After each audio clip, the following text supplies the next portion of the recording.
Hello दोस्तों, राधे राधे। मेरे YouTube channel में आपका स्वागत है। हर हर महादेव। आज मैं आपको सुनाने जा रहा हूँ श्रावण मास महात्म का 10वां अध्याय। इस अध्याय में पढ़िए श्रावण मास में शनिवार को किए जाने वाले कृत्य वर्णन। ईश्वर भोले, हे सनत कुमार, अब मैं आपसे शनिवार व्रत की विधि का वर्णन करूंगा, जिसका अनुष्ठान करने से मंदत्व नहीं होता है। श्रावण मास में शनिवार के दिन नरसिंह, शनि तथा अंजनी पुत्र हनुमान का, इन 3 देवताओं का पूजन करना चाहिए। दीवार पर अथवा स्तंभ पर नरसिंह की सुंदर प्रतिमा बनाकर हल्दी युक्त चंदन से और नीले, लाल तथा पीले सुंदर पुष्पों से लक्ष्मी सहित जगतपति नरसिंह का भली भांति पूजन करके उन्हें खिचड़ी का नैवेद्य तथा कुंजर नामक शाक का भोग अर्पण करना चाहिए। उसी को स्वयं भी खाना चाहिए और ब्राह्मणों को भी खिलाना चाहिए। तिल का तेल तथा घृत स्नान भगवान नरसिंह को प्रिय है। शनिवार के दिन तिल सभी कार्य के लिए प्रशस्त है। शनिवार के दिन तेल से ब्राह्मण तथा सुवासिनी स्त्रियों को उपटन लगाना चाहिए। कुटुंब सहित स्वयं भी संपूर्ण शरीर में तेल लगाकर स्नान करना चाहिए तथा उदड़ का भोजन ग्रहण करना चाहिए। इससे भगवान नरसिंह प्रसन्न होते हैं। इस प्रकार श्रावण मास में चारों शनिवार में यह व्रत को करना चाहिए। जो ऐसा करता है उसके घर में स्थिर लक्ष्मी का वास होता है और धान्य की समृद्धि होती है। पुत्रहीन व्यक्ति पुत्र वाला हो जाता है और इस लोक में सुख भोग कर अंत में श्री वैकुंठ धाम प्राप्त करता है। नरसिंह की कृपा से मनुष्य की चारों दिशाओं में व्याप्त रहने वाली उत्तम कृति होती है। हे स्वामी, मैंने आपसे नरसिंह का यह उत्तम व्रत कहा। हे सनत कुमार, अब शनि की प्रसन्नता के लिए जो करना चाहिए उसे सुनिए। एक लंगड़े ब्राह्मण और उसके अभाव में किसी ब्राह्मण के शरीर में तिल का तेल लगाकर उसे उष्ण जल से स्नान कराना चाहिए और श्रद्धापूर्वक नरसिंह के लिए बताए गए अन्न अर्थात खिचड़ी उसे खिलानी चाहिए। उसके बाद तेल, लोहा, काला तिल, काला उदड़, काला कंबल प्रदान करना चाहिए। इसके बाद व्रती यह कहे कि मैंने यह सब शनि की प्रसन्नता के लिए किया है, शनिदेव मुझ पर प्रसन्न हो। उसके बाद तिल के तेल से शनि का अभिषेक करना चाहिए। उनके पूजन में तिल तथा उदड़ के अक्षत चावल प्रशस्त माने गए। हे मुनि, अब मैं शनि का ध्यान बताऊंगा, आप ध्यान पूर्वक सुनिए। शनिचर कृष्ण वर्ण वाले हैं, मंद गति वाले हैं, कश्यप गोत्र वाले हैं, सौराष्ट्र देश में पैदा हुए हैं, सूर्य पुत्र है, वर देने वाले, दंड के समान आकार वाले, मंडल में स्थित है, इंद्र नील मणि तुल्य कांति वाले हैं, हाथों में धनुष वाहन त्रिशूल धारण किए हुए हैं, गिद्ध पर आड़ू रय्यम उसके आदि देवता है, ब्रह्मा उनके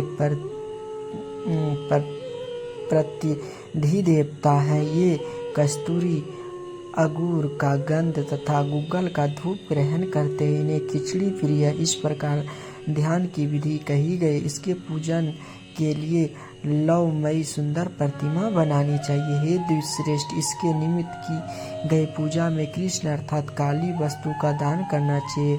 ब्राह्मण को काले रंग के 2 वस्त्र देने चाहिए और काले बछड़े सहित काली गौ प्रदान करनी चाहिए। विधि पूर्वक पूजा करके इस प्रकार प्रार्थना तथा स्तुति करना चाहिए। आराधना से संतुष्ट होकर जिन्होंने नष्ट राज वाले राजा नील को उसका महान राज्य पुनः प्रदान कर दिया। वे शनिदेव मुझ पर प्रसन्न हो नीले अंजन के समान वर्ण वाले, मंद गति से चलने वाले और छाया देवी तथा सूर्य से उत्पन्न होने वाले उस शनिचर को मैं नमस्कार करता हूँ। मंडल के कोण में स्थित आपको नमस्कार है। पिंगल नाम वाले आप शनि को नमस्कार। हे देवेश, मुझ दीन तथा शरणागत पर कृपा कीजिए। इस प्रकार स्तुति के द्वारा प्रार्थना करके बार बार प्रणाम करना चाहिए। 3 वर्णों ब्राह्मण, क्षत्रिय, वैश्य के लिए शनि के पूजन में शन्नो देवी इस वैदिक मंत्र का प्रयोग बताया गया और क्षुद्रों के लिए पूजन में नाम मंत्र का प्रयोग बताया गया। जो व्यक्ति दत्तचित होकर इस विधि से शनि देव का पूजन करेगा उसे स्वप्न में भी शनि का भय नहीं होगा। हे विप्र, जो मनुष्य श्रावण मास में प्रत्येक शनिवार के दिन भक्ति पूर्वक इस विधि से व्रत को करेंगे उन्हें शनिचर के द्वारा लेश मात्र भी कष्ट नहीं होगा। जन्म राशि से पहले, दूसरे, चौथे, 5वें, 7वें, 8वें, 9वें अथवा 12वें स्थान में स्थित शनि सदा कष्ट पहुंचाता है। इस शनि की शांति के लिए क्षमा अग्नि इस मंत्र का जप करना बताया गया है।